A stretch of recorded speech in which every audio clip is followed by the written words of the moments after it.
When setting up for a shot, the exposure of your camera is a really important piece. And there are three functions on your camera that help control this: your aperture, your shutter speed, and your ISO. Today we're going to cover each of these topics in depth and how to set your exposure right every time.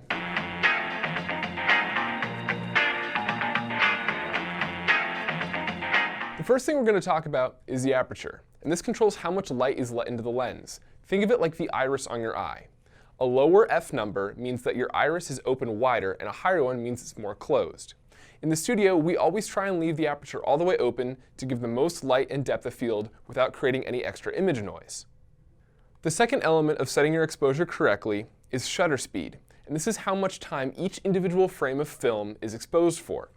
In our studio, we shoot at 30 frames per second, and a general rule of thumb is that your shutter speed should be 1 over double the FPS.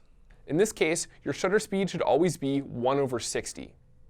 While the camera may not display 1 over 60 as a fraction, it should just display a number of 60.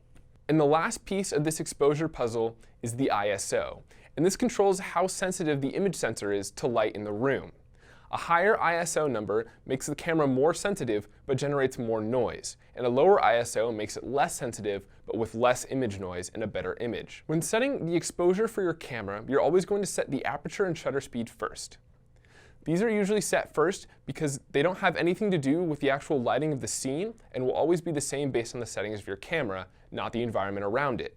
Your ISO is always set last because it actually deals with image noise and can be controlled through the camera based on the environment. The first thing to do after you set your aperture and shutter speed and set up your camera on the correct framing or tripod is set your ISO to auto.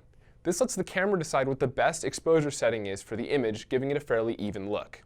The next thing you're going to do is lightly press on your shutter release. By doing this, in the bottom right-hand corner or left-hand corner, depending on the camera you're using, a little number will pop up next to the word ISO to show you what ISO the camera has selected as the best value.